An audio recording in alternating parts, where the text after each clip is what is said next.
शिंदे जे आहेत दिल्लीला आहेत खासदारांसोबत श्रीकांत शिंदेला कॅबिनेट मंत्रिपद मिळणार आहे असं सांगितलं जात आहे. तर काही खासदारांना देखील मंत्रिपद मिळणार आहे. मात्र यानंतर महाराष्ट्राच्या मंत्रिमंडळात देखील काही फेरबदल होतील असं वाटतंय. नाही, मला महाराष्ट्राचं माहित नाही, पण निश्चितपणे केंद्रामध्ये जर का आपण विचार केला तर मला वाटतं मी श्रीकांत शिंदे साहेबांचं आणि आमचे नेते आदरणीय एकनाथ शिंदे साहेबांचं मनापासून अभिनंदन करेन की जेव्हा पहिल्यांदा केंद्रीय मंत्रिमंडळाचा विस्तार झाला त्यांनी ते मंत्रीपद स्वतःकडे न ठेवता आदरणीय प्रताप जाधव साहेबांना आरोग्य मंत्रीपद या केंद्राचं दिलं. मी ह्यावेळेस एक शिवसैनिक म्हणून आदरणीय श्रीकांत शिंदे साहेब असतील किंवा आदरणीय एकनाथ शिंदे साहेब असतील यांना मी विनंती करेन की श्रीकांत शिंदे साहेबांसारखा कर्तव्य दक्ष व्यक्ती की ज्यांनी अतिशय कमी वेळामध्ये संपूर्ण महाराष्ट्र पिंजून काढला, ज्यांच्यामध्ये काम करायची हुन्नर आहे, अशा व्यक्तीला आता मागे न ठेवता त्यांना केंद्रीय मंत्रिपद द्यावं अशी मी देखील आग्रहाची विनंती आदरणीय एकनाथ शिंदे साहेबांना करेन. तुकाराम मुंडे यांच्या कामाचं कौतुक केलं होतं, त्यांच्यावर काही अधिकारी असला तर फरक पडेल कसं वाटतंय? नाही, निश्चितपणे मीच नाही, महाराष्ट्रातला सर्वसामान्य नागरिक हा सन्माननीय तुकाराम मुंडे साहेबांचं कौतुक करतोय. याचं कारण असं आहे की तुम्ही एकदा संपूर्ण महाराष्ट्राचा विचार करा की जेवढेही महाराष्ट्रातले दूध संघ आहेत, ज्या दूध संघांमध्ये हजारो लिटर दूध येत होतं, तुकाराम मुंडेंची कारवाई झाल्यापासून या महाराष्ट्रातल्या सगळ्या दूध संघांमध्ये 25% दुधाची आवक कमी झाली. हे मी नाही, आदरणीय मंत्री झिरवळ साहेबांचं अधिवेशनातलं हे विधान आहे. जर का शासकीय दूध संघांमधली 25% दूध कमी झालं असेल तर खाजगी डेअऱ्यांची काय परिस्थिती असेल हा प्रश्न एकदा आपण स्वतःला विचारा. म्हणजे इतक्या वर्षापासून आम्ही आमच्या बालकांपासून तर आम्ही सगळेजण विष पित होतो का, हा आमच्या समोरचा प्रश्न आहे. त्याच्यामुळे नुसतं दूधच नाही, तुम्ही जर आज बाजारात गेलात तर आपल्याला पनीर भेटणार नाही, तुम्ही बाजारात गेलात तर आपल्याला सुट्ट खुल्लं तेल मिळणार नाही. मग जर अशा परिस्थितीमध्ये एखादा अधिकारी जर का अशा पद्धतीचं वातावरण करत असेल किंवा अशा पद्धतीची कारवाई करत असेल तर माझ्यासारख्या व्यक्तींनी जनतेच्या मनातला जो विषय आहे तो आपण मांडला पाहिजे. त्यांचं मी निश्चितपणे अभिनंदन आणि कौतुक करेल. त्याच्याही पेक्षा जर का या महाराष्ट्राला कॅन्सर मुक्त करायचं कुठलं जर का साधन असेल तर त्याचं नाव तुकाराम मुंडे आहे. आता साहेब जिल्ह्यामध्ये पाऊस परत कमी पडतोय, शेतकऱ्यांसोबत दुबार पेरणीचं संकट आलेलं आहे, कसं होतं? नाही, ही तर वस्तुस्थिती आहे की आज जर का फक्त जळगाव जिल्हाच नाही, महाराष्ट्र आणि देश नाही तर जगाचा जरी नकाशा आपण डोळ्यासमोर ठेवला तर हा एल निनोचा प्रादुर्भाव हा संपूर्ण देशावर आपल्याला पाहायला मिळतोय.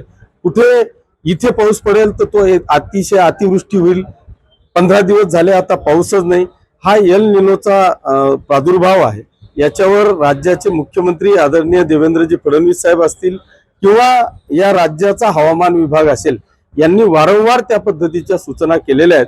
मला वाटतं याची आपण सगळ्यांनी दक्षता घेतली पाहिजे. हे संकट आपल्यावरच नाही तर संपूर्ण जगावर ह्या एल निनोचा प्रादुर्भाव. शेतकऱ्यांकडून मागणी केली जाते की कृत्रिम पावसाचा देखील शासनाने विचार केला पाहिजे, कारण पाऊस खूप लांबणीवर पडला आहे, पेरणीचा कालावधी आता निघून गेला आहे, दुबार पेरणी पण आता करू शकणार नाही. त्याच्यामुळे नक्कीच तो शासन विचार करेल देखील. पण अजून 20-21 तारखेला पावसाचा अंदाज मला वाटतं हवामान खात्याने वर्तवलेला आहे. आज देखील वातावरण पावसाचं आहे. इतक्या लवकर कृत्रिम पावसाचा विचार करणं मला वाटतं काही बरोबर होणार नाही. अजून वेळ आहे, निश्चितपणे पाऊस पडेल ही पांडुरंगाच्या चरणी प्रार्थना करतो. जर बघितलं संजय राऊत नेहमी सकाळी बातम्यांवर सत्ताधाऱ्यांवर टीका करतात, आज त्यांनी आणि अंबादास दानवेंनी बावनकुळेच्या कामाचं कौतुक केलं. त्यांना आता दुसरा पर्यायच राहिलेला नाही, त्यांना कौतुक करावंच लागेल. बावनकुळे साहेबांचं काम जर का आपण पाहिलं तर संपूर्ण महाराष्ट्रामध्ये, म्हणजे मी ते महावितरणचे मंत्री असताना सुद्धा, म्हणजे ऊर्जा मंत्री असताना सुद्धा एक अतिशय सुंदर असं काम या महाराष्ट्रामध्ये त्यांनी केलं. महावितरणचं जाळं संपूर्ण महाराष्ट्रामध्ये विणलं.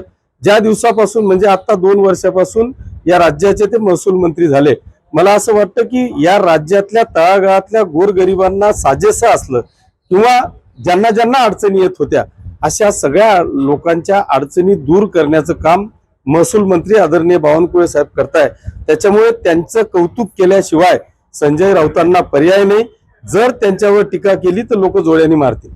दुसरीकडे आपण बघितलं तर नाशिकचे नगरसेवक जे आहेत महापालिकेचे, त्या ठिकाणी देखील ऑपरेशन टायगर राबवलं जाणार, ते नगरसेवक आपल्याकडे येणार अशी चर्चा होती. मात्र आज उद्धव ठाकरेंनी या सर्व नगरसेवकांना मातोश्रीवर बोलून घेतलं आणि त्यांच्याकडून वचन घेतलेलं आहे आणि त्यांनी म्हटलंय की मला विश्वास आहे की या नगरसेवक तुम्ही पुढे जाणार नाही. मला असं वाटतं की आज अशी परिस्थिती उबाठा गटाची झालेली आहे की आता कोणतंच ऑपरेशन टायगर राबवण्याची आवश्यकता मला वाटतं महाराष्ट्रामध्ये नाही.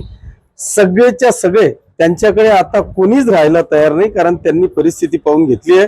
जोपर्यंत एकनाथ शिंदे साहेबांकडे जात नाही तोपर्यंत आमच्या गावाचा, आमच्या वार्डाचा, आमच्या मतदारसंघाचा विकासच होऊ शकणार नाही, याची प्रचिती आता उबाठाच्या सगळ्या लोकप्रतिनिधींना आलेली आहे. त्याच्यामुळे रोज ऑपरेशन टायगर पेक्षाही मी सांगतो की ते रोज आपल्याकडे काही ना काहीतरी महाराष्ट्रातल्या कुठल्याही नगरपालिका असतील किंवा आमदार खासदार असतील, हे एक ना एक दिवस येणं त्यांचं शिवसेनेमध्ये चालू असेल. जयंत पाटील असतील, प्रफुल्ल पटेल असतील, तटकरे यांनी काल वर्षावर मुख्यमंत्र्यांची एकत्रित भेट घेतली आहे.